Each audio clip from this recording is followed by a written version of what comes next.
Let me say, first of all, thank you. Welcome. I appreciate you being here again. And I guess the first thing I want to ask you is, let's talk about the intersection that brought you here. I believe in people. The thing that is kind of my number one concentric circle, Venn diagram circle, is people. And in fact, my brother, who's a big deal recruiter, told me once long ago that I wouldn't make a very good recruiter because I believe too much in people. I'm not judgmental enough, right? You have to be able to slice things out as a recruiter. Yeah. I believe that everyone has potential. Me So too. big circle number one is people. Okay. I also believe in young people. I believe in youth, and they are the future of our world. Sure. And then I also believe that women deserve an even playing field. Now, I think that when the playing field is even, the object at rest can't stay at rest. We have to get a little nudge from someone that can be helpful. We have a speaker coming soon that has a little organization called Nudge. Yes. Or we have to find our own energy from within through advice from others.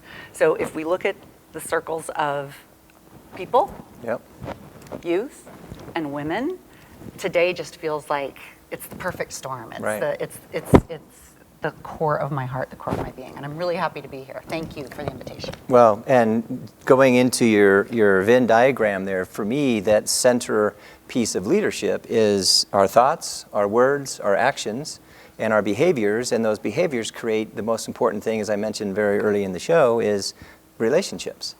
And I believe what you're going to share with us in the next few minutes is going to help us communicate at a level where people can take difficult information and deliver it in a way that everybody hears it. You're going to hopefully tell us how we can take very interesting information, and sometimes people don't want to hear what's true. But yeah, I'm interested in finding out. Well, what do you say when you say breakthrough communications? What does that mean? What does it mean to the people watching us? We look at Mandel Communications in Breakthrough Communications. We look at both what you say and at how you say it. The founder of our company, or the CEO of our company, says you have to be fully prepared to be thoroughly flexible. So those are a couple of things that are just nuggets in terms of what we mean for a breakthrough communicator. There's a reality that when you are young, and I'm kind of thinking about a tagline that we have at Mandel Communications. It isn't a tagline, it's actually the core of our being, where we say be heard. We believe that it's mission critical that you are heard. In reality, the person that's buying from me, the CEO, the CIO, the Chief Human Resources Officer, might not want to hear everyone. They don't have time. They actually have to filter. They have to make that fight or flight or faint or fake or ignore decision every day in order to survive. So what we need to do is we need to open a conversation to bring information in a way that's succinct and nails it. And you do that by preparing your message, practicing your message, and then arriving thoroughly present and able to go where you need to go to get your message heard in a way that is aligned with how that person understands. Yeah.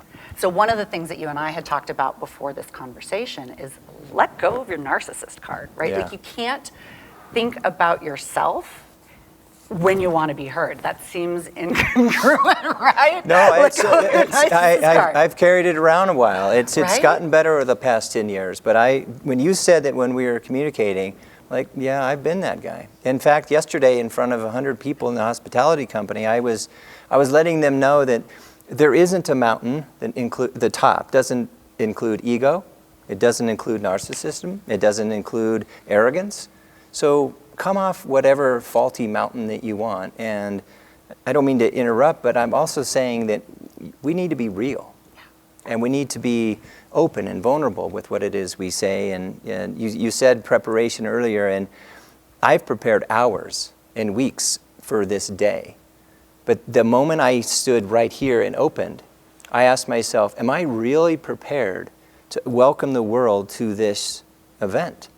And I don't know that I was. I don't know that I was technically. I don't know that I had really gone through the preparation to say exactly what I wanted to say. So I do what I always do, and I just spoke from the heart. And I know that's contrary to what you're suggesting. It's not. Okay. I'm going to argue with you. Okay, good. Go on. No, I just, because I said, okay, there's what I want to say, and here's what I'm looking like, but I don't want to read that. I want to look in that camera and talk to the 200 or the 2,000 plus people around the world and say, this is who I am. And I believe that's the best way to go through life, is being who you are, because at the end of the day, and you heard fantastic women say it earlier, we are who we are. And just be the best version of yourself today. So I didn't want to derail us, but that was in my heart when you started talking about preparation, and certainly the narcissist thing. If you haven't gotten rid of your card, guys, seriously, get rid of it. It's not sexy. So anyway, back to you. My heart lights up with what you just shared, because in reality, it is the combination. Because you did prepare, and then you let it all go, and you showed up as your authentic self. You know yourself because you've thought about what you want to say, the key messages that are important, the themes of the day, Right. which then allows you to authentically have those conversations. Sure. So definitely think about it in advance. If you showed up and barely brushed your teeth today, I'd know. Right. I can tell that you're thoroughly prepared and you are fully flexible. I had a conversation on my drive here today with a girlfriend who hosted her niece's wedding in Houston, maybe 2 weeks ago. And the big thing on the night before the wedding was a margarita machine, massive margarita machine. Was this a debutante of Houston? Oh, practically. Okay, I've been there. She had a massive margarita machine that she said if I'd have known how big it was, I wouldn't have even had it come in. 5 gallons of margaritas in this margarita machine, they never froze. She's got this thing that's taking up all this room in her backyard, and it's not frozen. You know what? People that were there didn't know that it wasn't supposed to be. And frozen margaritas are kind of gauche for the people that are real big margarita drinkers. I agree.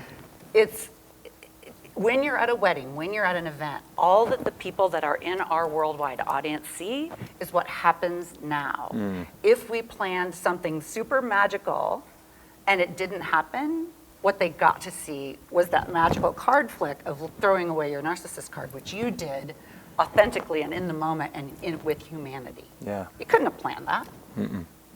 No. I'm just now thinking, have I brushed my teeth today? Yes. I think I did. I would have told you. Yes, thank you. You know me, I'm authentic. You are.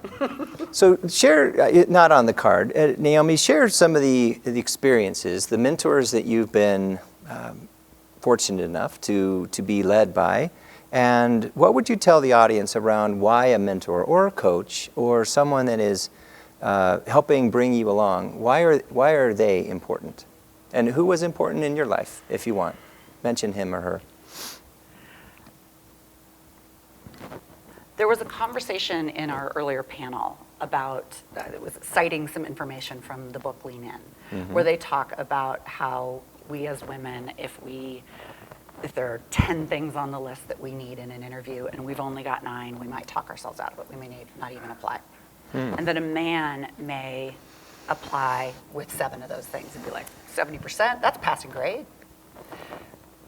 There's a behavior that we as women also have when we are mentors that sometimes we don't believe in our mentees until they have all 10 boxes checked. So own that, recognize that in ourselves. When we're mentoring, I'd rather see us championing and saying, I believe in you and I will not let you fail. That's something that I heard a woman say when she was talking about being mentored, and she said that it was a man that said it to her. I said that once to a young woman that I mentored, and she just immediately said back to me, I won't let you down. I believe in you, you will not fail. I won't let you fail. I won't let you fail. I am here as your mentor to guide you and enable you to be successful, to equip you with everything that you need. There's a young woman that's going to be on a panel coming soon, Danny Fitch, that the minute I met her, I thought, this one is special. And that's what we're talking about in how you organize your information. If the person that's talking with you feels like they think like you because they're speaking to what you care about, that's how it was the minute I met Danny Fitch. And I said, I choose to mentor this person. I want to be in her life. Now, when I reverse that and say, who are the mentors that I have, my best mentors, they were all chosen. I full on said, wow, I want to grow up and be more like you. Sometimes I said it out loud, sometimes it was my inside voice. Yeah. But given the opportunity, sometimes there are people that I never met. And I thought, I want to borrow that inspirational thing that I see them doing. I crave having that as part of my superpower. Yeah. And I'm going to work hard to own that myself. I think when I have the opportunity, I sat next to a really neat lady on an airplane flight years ago. Her name's Ann Padilla. She's an executive woman here in Denver. And I said, I think you're amazing. May we have lunch once a quarter? So choose them yourself, choose them wisely, choose your proteges. Know that you can give no matter how old or young you are. You don't have to be decrepit to be a sage. Right. Wisdom is everywhere. Can I tell you a secret? Sure. When I met Danny Fitch, I had the same response. Right. She's special. She's super You could just special. you could see the glow in her eye. Great questions. You can tell she's been mentored by really great people. She actually said that when I interviewed her on my podcast, but she's just somebody that has it. And well, you'll see more from her later. May I? Yes. So one of the things about the great questions that you mentioned that Danny asked, I think that is true. I do believe that Danny asks good questions, but it's also the workaround if you aren't the expert. Right? Spend less time trying to study, to be the expert so that you can show up and answer every question, or believe that you have to have every word on every deck so that if you're ever asked a question that you don't have to click through all the slides to get to the answer of the question. If you ask questions, if you're curious, Beautiful. if you provoke thought, then people think you're wise. Yep. Right? It isn't. You aren't dumb if you ask a question. You're wise if you ask a question. Well, and Especially when you ask a question, you are curious. You're asking the person who you believe has the answer, and he or she has an opportunity to share the answer with you or not. And from a mentor standpoint, I would say that I'm a mentor, and I also have mentors. We love being asked questions. And I'll tell you the reason why I ask so many questions. It's honestly, I just don't know. But I'm a freaking curious little kid still. And my dad would always tell me when we'd be out playing golf, I'd ask him questions, and he would reflect back when I was 9, 10, 12. You ask more questions than anyone I've ever met. And I kind of took that as a compliment because it has helped me in my career. It has helped me build what we're experiencing here today. And I want the audience to be asking themselves questions right now. Who should I select as a mentor? So thank you for covering that with us. And anything else on that topic before we move on? I'm gonna grab the word curiosity. Good. I spent 6 years in the career management industry on a global level, both here in the U.S. and in Australia. And one day I'll write a book. So Dr. Dr. Rahman, I really want to ask you lots of questions about writing your book and your experience, and I understand that you had some guidance from the Covey. So that is such an amazing story that I can't believe she didn't share. Real guidance, where he was corresponding with her and giving her guidance. One of the words, the power word, the superpower word, is curiosity. In career management, in interviews, in relationships, in parenting. I hear, I'm not a parent myself, but yes. Go for it. They ask the questions they want the answers to. Yeah. And when you look them in the eye and you know that you not only owe them the answer, now it might not be the right time, so let's just park that for a second. But when they ask a question, it's an honor and a privilege as a man, as a woman, as a leader, but as a parent. Because that moment may change what they do differently and better or avoid doing, because now you've taken the time to actually understand what they want to hear. And young leaders, we'll talk about that later, but slow down. I mean, slow down and embrace the time you have with the people you have today, because it goes by really quick. So I know you and I could go off on many, many tangents in this area of communication, but what else would you like to address before I get to this one? Tips. People are asking, well, here's someone who's very, very good at what she does. She, big company, mentors, communicates with worldwide communicators. But so what tips do you have for the younger leaders around being a breakthrough communicator? One of the things that I heard said also in the panel earlier today was about confidence. Own your confidence, be confident. And I think that I'll share that I was born with blind self-confidence. I honestly, that is not self-deprecating. That is, I just own that. I do believe I can do it. My inside voice never chirps negatively. Maybe on my haircut or my weight or something like that, but it does believe that I can do it.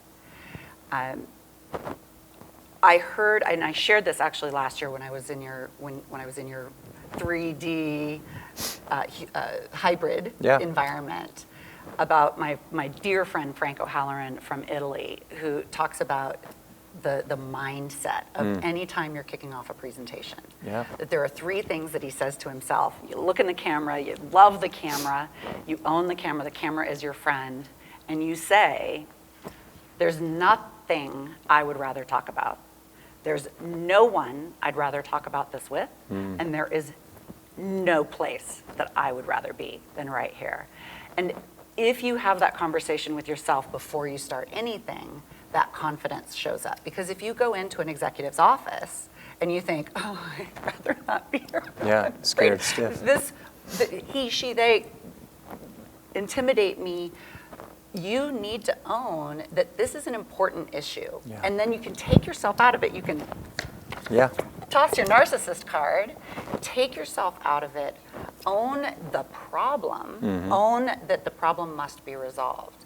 But open that conversation with a neutral lay of the land, the situation.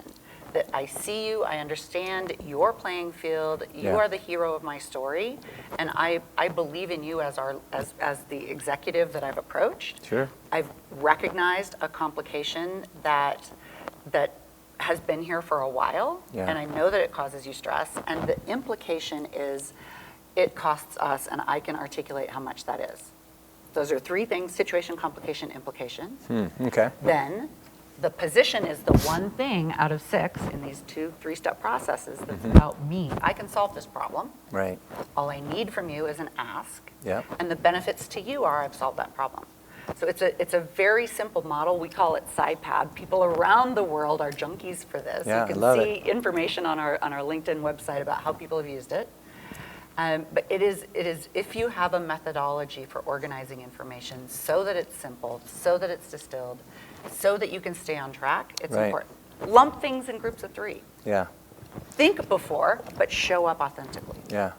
I know when you were saying that you love the camera, you love the topic, you love the people you're speaking to, and if we did that more often, if we just took 30 seconds to get present, I love that word present, because we can be talking to someone and staring at our phone, and some of us think that's communication, and frankly I don't call that communication. I think it's just somebody that hasn't quite understood how eye contact and being present is valuable. Love your thoughts on being present. But I want you to talk a little bit more about your model, how people can get a hold of it, or do they just contact you and have a conversation? You can find me on LinkedIn at Naomi Mertz, M-E-R-Z Price, or you can find us on Mandel.com, www.mandel.com. Beautiful. We'd love to be of service to you and your organization. Well, I've learned a lot by the time we've spent together. You've got a servant heart. I believe that's one of the reasons we get along so well. I believe leadership starts with serving the people that you have chosen in your world: spouse, children, co-workers, your leaders themselves. And I don't believe we do a good enough job in this world to serve first before we start leading.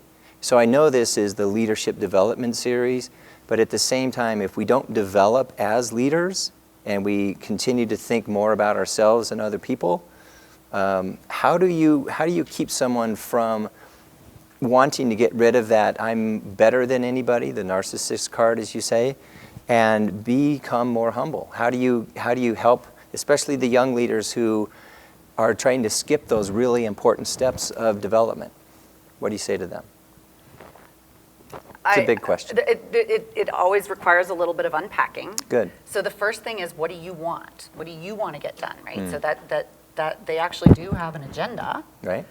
If it's attention, well, you're probably okay with that, right? Like, I don't know that I'm here to help with that. I think those who need attention are going to gain it however they do, positively or negatively. But if what they want to do is solve a problem, if they want to do is get a job, right, then I say, let's unpack I want this job. Well, what is the business problem that you can solve? Because in fact, we can, if the person says the right thing in the right way to the right person, they may move their way up the ladder, but they have to say it through the lens of, here's how I can solve the problem, not I want it, me, me, me. Right. Because if I want it, me, me, me, I may not be ready yet, but if I can solve it, then why wouldn't I pick me to solve the problem? Right. If I've identified the problem, I can solve the problem. I'm not whinging and complaining about the problem. I'm coming with resolutions. And then when you, in this case, are introduced to the team, whoever is doing the introducer, the recruiter, or perhaps it's the leader, is actually sharing with the team what a confident decision they made bringing in Naomi Price. Right, because she's here to solve the problem. Right. And probably a problem that is not solvable by the current team, or an additional problem we don't have the team for. So, but again, that the person who is communicating to someone about solving a problem, if they do it in a serving way, not a self-serving way, but serving another human being, serving the team I'm going to be a part of, serving the organization that is not lucky to have me, but is fortunate to recognize my potential to help solve more problems.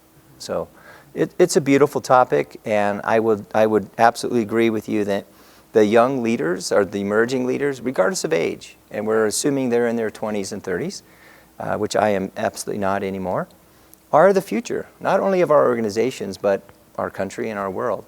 So thank you for helping any of those that are listening, any of those that are present right now. And unless there's anything else that you'd like to share. I believe in you. And thank you for sharing earlier about the conversation that you had with Sam. I believe in them. I just think it's a really, really neat life journey that you are taking together. Life is always providing opportunities to learn and grow. And all I would say to parents, leaders, them, they, he, listen and be curious. You're never too old to be curious and ask questions about how you can serve someone else. And most of the time, they're right in front of you. But don't be busy. Be present and ask great questions and communicate in a way that you would want to be communicated with. A beautiful woman, powerful lady, shared with me the other day. It comes down to Shuva for her. We, the kids, the children, the followers, they want to be seen. They want to be heard, they want to be understood, they want to be valued, they want to be appreciated. And I have said Shuva so many times since that she introduced me to it, and it's just a great way to parent, frankly. And I know you're not a parent, but I bet you have advised parents as leaders, and they go home and they immediately put what you do globally in context of how can I make my tribe, my family better. So back at you. God bless you for being on the earth. Ladies and gentlemen, Naomi Price, Mandel Communications, Vice President, Global Accounts. And again, thank you.